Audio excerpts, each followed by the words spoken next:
أشهد أن لا إله إلا الله وحده لا شريك له الذي تنزه عن مشابهة كل من سواه وأشهد أن سيدنا محمدا عبده ورسوله أكرم خلق الله وأتقاهم وأكملهم إيمانا اللهم صل وسلم على سيدنا محمد وعلى آله وصحبه ومن تبعه ونصره ووالاه ولا حول ولا قوة إلا بالله أما بعد قال سبحانك لا علم لنا إلا ما علمتنا إنك أنت العليم الحكيم رب اشرح لي صدري ويسر لي أمري واحلل عقدة من لساني يفقه قولي فيا عباد الله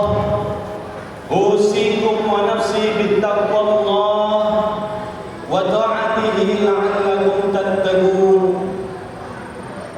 Para hadirin jamaah sidang Jumat yang berbahagia, di kesempatan yang mulia ini mari sama-sama kita bersyukur kepada Allah Subhanahu wa taala atas segala karunia nikmat yang telah Allah berikan kepada kita, terkhusus nikmat kesempatan sehingga kita dapat berkumpul di masjid yang kita cintai ini dalam rangka melaksanakan kewajiban kita, yaitu melaksanakan sholat Jumat berjamaah. Dan mudah-mudahan Allah Subhanahu wa taala selalu memudawamahkan nikmat-nikmatnya kepada kita semua. Salawat dan salam semoga tercurah kepada junjungan kita Baginda Nabi besar Muhammad sallallahu alaihi wasallam, insan yang mulia yang dimuliakan oleh Yang Maha Mulia, dan kita yang memuliakannya mudah-mudahan termasuk daripada umat yang mulia. Para hadirin jamaah sidang Jumat yang berbahagia, saat ini kita masih larut dalam euforia kemerdekaan Republik Indonesia yang ke-77. Sepanjang jalan masih kita lihat banyak sekali bendera merah putih yang berkibar di mana-mana, yang mana sejatinya kemerdekaan itu bukanlah pemberian siapapun. Kemerdekaan bukanlah pemberian para penjajah. Kemerdekaan bukanlah atas bantuan dari negara manapun. Kemerdekaan adalah mutlak dan murni atas pemberian Allah Subhanahu wa taala. Sebagaimana tertera dalam Undang-Undang Dasar Republik Indonesia tahun 1945, disebutkan bahwasanya kemerdekaan bangsa Indonesia adalah itu berkat dari rahmat dari Allah Subhanahu wa taala.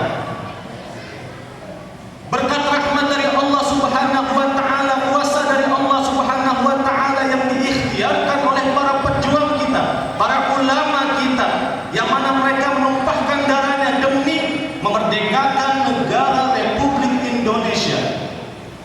Di kampung kita punya guru almarhum al-maghfurlah wal mujahid fi sabilillah Asy-Syaikh Haji Nur Ali serta pasukan Hizbullah yang memperjuangkan kemerdekaan Indonesia di tanah Bekasi. Di Jakarta adalah Habib Ali bin Abdurrahman Al-Habsyi, Insinyur Soekarno, Presiden Indonesia yang pertama, pernah belajar kepada Habib Ali bin Abdurrahman Al-Habsyi Kuitang. Satu hari sebelum kemerdekaan, Insinyur Soekarno pernah minta izin sama Habib Ali bahwasanya hari Jumat besok akan dilaksanakan proklamasi. Lalu disetujui oleh Habib Ali karena hari Jumat adalah Yaumul Barakah. Hari Jumat adalah Sayyidul Ayyam, penghulu dari segala hari, hari yang penuh dengan keberkahan. Sampai datangnya 17 Agustus 1945 pukul 10 pagi dikumandangkan proklamasi kemerdekaan Republik Indonesia.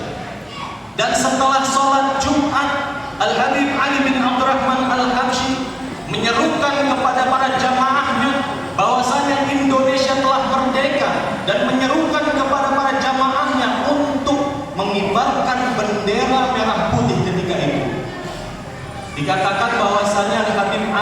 bin Abdurrahman Al-Habsyi termasuk salah satu ulama yang paling pertama untuk menyerukan mengibarkan bendera merah putih, bendera Negara Kesatuan Republik Indonesia. Yang dipahami adalah bahwasanya pejuang-pejuang kita banyak dari kalangan para alim ulama. Makanya negara itu tidak bisa lepas dari yang namanya agama. Dikatakan oleh Imam Ghazali di dalam kitab Ihya Ulumuddin bahwasanya yang namanya negara dan agama adalah saudara kembar, tidak dapat dipisahkan. Agama adalah landasan dan negara atau kekuasaan adalah pemelihara. Jika suatu landasan tanpa adanya pemelihara, maka akan ditindas, maka akan lenyap.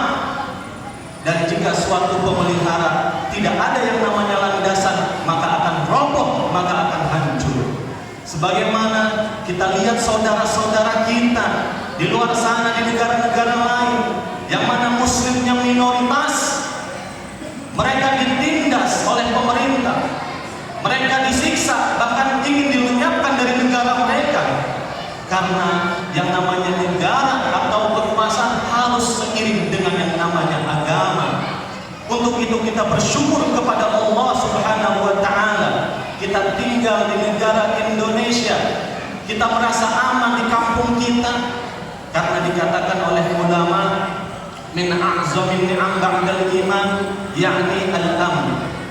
Salah satu nikmat yang paling besar setelah iman kepada Allah Subhanahu wa Ta'ala adalah rasa aman. Kita di kampung kita merasa aman. Kita adakan kegiatan-kegiatan keagamaan, kita merasa aman. Kita adakan kegiatan-kegiatan kemasyarakatan, kita masih merasa aman. Bagaimana saudara-saudara kita di luar sana? Di negara mereka tidak merasa aman. Makanya kita bersyukur kepada Allah Subhanahu wa Ta'ala. La in syakartum la azidannakum wa la in kafartum inna 'adzabi lasyadid. Ma'asyiral muslimin wa jumratal mu'minin rahimakumullah. Untuk itu kita mesti bersyukur atas kemerdekaan yang Allah Subhanahu wa Ta'ala berikan kepada kita. Dengan cara apa? Yang pertama adalah meningkatkan kualitas takwa kita kepada Allah Subhanahu wa Ta'ala. Karena sejatinya tadi disebutkan bahwasanya kemerdekaan atas berkat rahmat dari Allah Subhanahu wa Ta'ala. Untuk itu kita tingkatkan kualitas takwa kita kepada Allah Subhanahu wa Ta'ala yang telah memberikan kemerdekaan untuk bangsa Indonesia. Yang namanya rahmat Allah bagaimana kita dapat? Dalam sebuah hadis dijelaskan, la yadkhula ahadukumul jannata bi'amali. Tidak ada salah seorang pun yang masuk ke dalam surga dengan amalnya. Sahabat bertanya, hatta anta ya Rasulullah? Meskipun engkau ya Rasulullah, hatta anta, meskipun saya, kata baginda Rasul, illa an yataghammadani bi rahmatihi. Kecuali Allah memberikan melimpahkan rahmatnya kepadaku, baru bisa masuk ke dalam surganya Allah Subhanahu wa Ta'ala. Konsekuensinya adalah ketika kita bertakwa kepada Allah, semakin kita meningkatkan ibadah kita kepada Allah, maka kemungkinan besar untuk mendapatkan rahmat Allah kita akan semakin besar. Peluang kita untuk mendapatkan rahmat Allah akan semakin besar, dan insya Allah kita semua akan dimasukkan ke dalam surganya Allah Jalla Jalaluhu. Amin ya rabbal alamin. Takwa yang menurut Imam Ali bin Abi Thalib, al-khawfu bil jalil wal amal bil tanzil wal qana'ah bil qalil wal isti'dad li yaumir rahil. Takut kepada Allah yang maha mulia, dimanapun berada kita takut kepada Allah. Fi sirri wal alaniyah, di dalam kesunyian maupun keramaian, kualitas takwa kita harus sama. Wal amal bil tanzil, mengamalkan apa yang diturunkan oleh Allah Subhanahu wa Ta'ala. Dan yang paling utama adalah mengerjakan sholat. Kita perbaiki sholat kita. Awwalu ma yuhasabu bihil abdu yawmal qiyamati min amalihi salatuh. Amalan yang pertama kali akan dihisab, dihitung oleh Allah di yaumil qiyamah adalah sholat kita. Jika sholat kita baik, jika sholat kita bagus, maka insya Allah sa'iru a'malina, sisa-sisa amal kita yang lain pun akan dianggap baik oleh Allah Subhanahu wa Ta'ala. Dan sebaliknya, jika sholat kita banyak yang bolong, sholat kita rusak, na'udzubillah, maka sisa-sisa amal kita akan dianggap buruk oleh Allah Subhanahu wa Ta'ala. Wal qana'ah bil qalil, merasa cukup dari yang sedikit.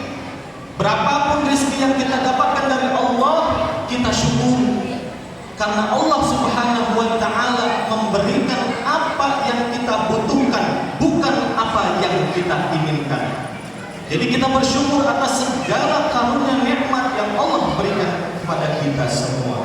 Dan yang terakhir, wal khaufu bil jalil, yaitu wal isti'dad yaumir rahim, yang artinya bersiap-siap untuk menghadapi hari kepergian kita, yaitu hari kematian kita. Yang namanya mati itu pasti datang kepada kita. Tidak melihat tua muda.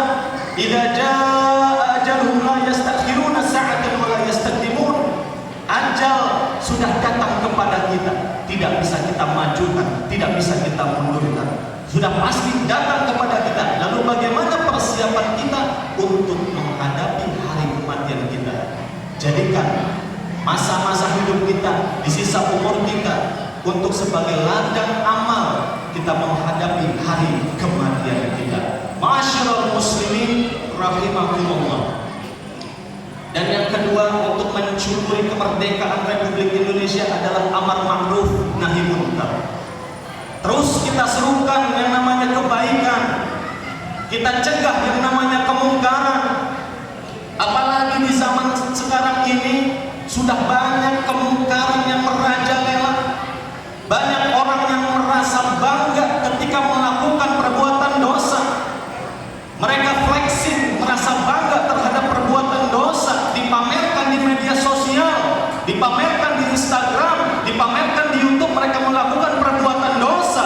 Na'udzubillah summa na'udzubillah min zalim. Dan yang lagi viral sekarang praktek perdukunan. Banyak orang yang percaya terhadap dukun. Hati-hati. Dalam sebuah hadis dijelaskan, man ata arrafan fasalahu an syai'in tuqbal salatu arba'ina laila. Orang yang mendatangi peramal atau dukun dan bertanya sesuatu, maka tidak diterima salatnya selama 40 hari. Itu baru mendatangi saja, apalagi kita mempercayai dukun. Dalam sebuah hadis dijelaskan, man ata kahinan aw arrafan fasaddaqahu bima yaqul faqad kafara bima unzila ala Muhammadin sallallahu alaihi wasallam. Siapa orang yang mendatangi dukun atau peramal lalu dia percaya atas apa yang telah dikatakannya, maka dia telah kufur, telah kafir, telah syirik kepada Allah Subhanahu wa Ta'ala atas apa yang telah diturunkan kepada Nabi Muhammad sallallahu alaihi wasallam. Makanya yang namanya nahi munkar itu sangat berat. Konsep nahi munkar dalam hadis Nabi sallallahu alaihi wasallam dijelaskan, man ra'a minkum munkaran falyughayyirhu bi yadihi wa illam yastati' fa bi lisanihi wa illam yastati' fa bi qalbihi wa dzalika ad'aful iman. Jika kita melihat kemungkaran, maka ubahlah kemungkaran itu dengan tangan dan kekuasaan kita. Jika kita tidak mampu dengan lisan kita, kita nasihati. Jika kita tidak mampu juga, maka dengan hati kita. Melihat kemungkaran, hati kita ingkar, hati kita tidak setuju. Na'udzubillah, jika kita melihat kemungkaran, kita melihat maksiat, tetapi hati kita tidak merasa ingkar sama sekali, maka itu tanda tanya di dalam hati kita. Tanda tanya keimanan kita kepada Allah Subhanahu wa Ta'ala. Kita ingkar dalam hati aja, itu termasuk ad'aful iman, paling lemahnya iman. Jika kita dalam hati melihat kemaksiatan tidak ingkar dalam hati kita, maka perlu dipertanyakan keimanan kita kepada Allah Subhanahu wa Ta'ala. Ma'asyiral muslimin rahimakumullah. Dan yang terakhir adalah didik anak-anak kita dengan pendidikan agama Islam yang baik dan benar. Didik agama kita dengan akidah yang benar. Masukkan anak-anak kita di madrasah-madrasah. Karena yang namanya anak-anak sekarang sudah banyak yang terdegradasi moralnya dengan perkembangan zaman. Sebagaimana sabda Nabi sallallahu alaihi wasallam, "La tattabi'unna sanana man qablakum shibran bi shibrin wa dira'an bi dira'in hatta law dakhalu juhra qabbin la dakhaltum."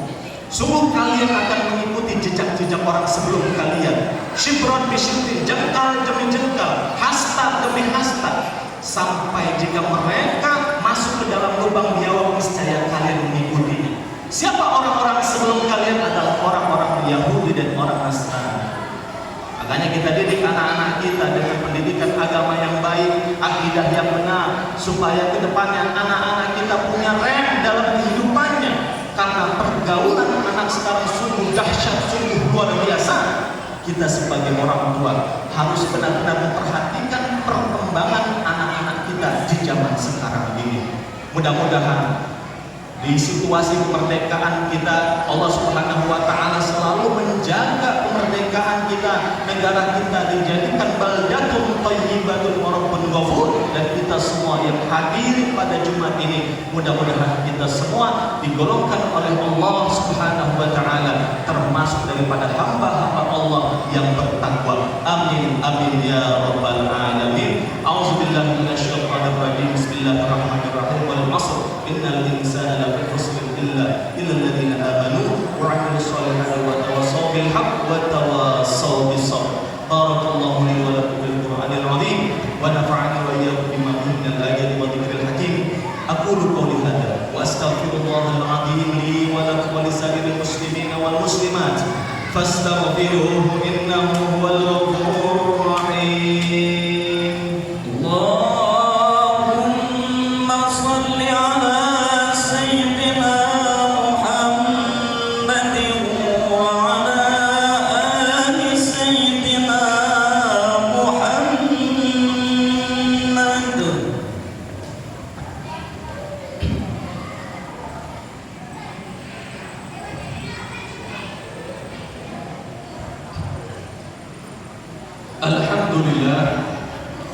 Alhamdulillah alladhi amarna bi iqamatil jum'ati li ijtima'il muslimina marratan fil usbu' wa li sima'il khutabil jum'iyyati li ziyadati at-ta'ati wal khushu' wa li ta'lifil qulubi wa ta'widi 'ala at-tadarru'i wal khudu'. Asyhadu an la ilaha illallah wahdahu la syarika lah alladhi manna 'alaina bimannin laysa bimamnunin wa la maqtu'. وأشهد أن سيدنا محمدا عبده ورسوله القائم بحق العبودية على الوجه المشروع.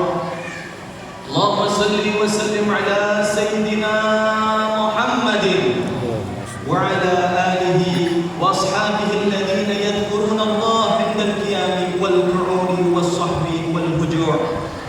أما بعد فيا أيها الناس أوصيكم ونفسي بتقوى الله.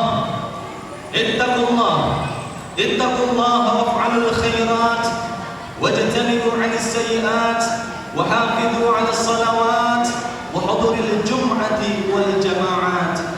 واعلموا أن الله أمركم بأمر بدأ فيه بنفسه وثنى بملائكته المسبحة بقدسه فقال مخبرا وآمرا عليما إن الله وملائكته يصلون على النبي يا أيها الذين آمنوا صلوا عليه وسلموا تسليما. اللهم صل وسلم على سيدنا محمد وعلى آل سيدنا محمد.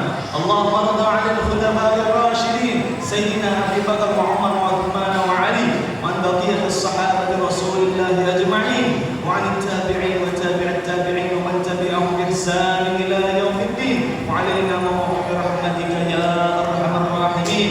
اللهم اغفر للمسلمين والمسلمات والمؤمنين والمؤمنات الأحياء منهم والأموات. اللهم انصر الإسلام والمسلمين وعجل بالتفريج قلوب المسلمين في المشارق والمغارب وحول أحوالنا وأحوالهم إلى أحسن الحال. اللهم ادفع عنا الغلاء والبلاء والوباء والفحش والمنكر والفتن والمحن ما ظهر منها وما بطن من بلادنا اندونيسيا خاصة من بلدان المسلمين إنك على كل شيء قدير. ربنا آتنا في الدنيا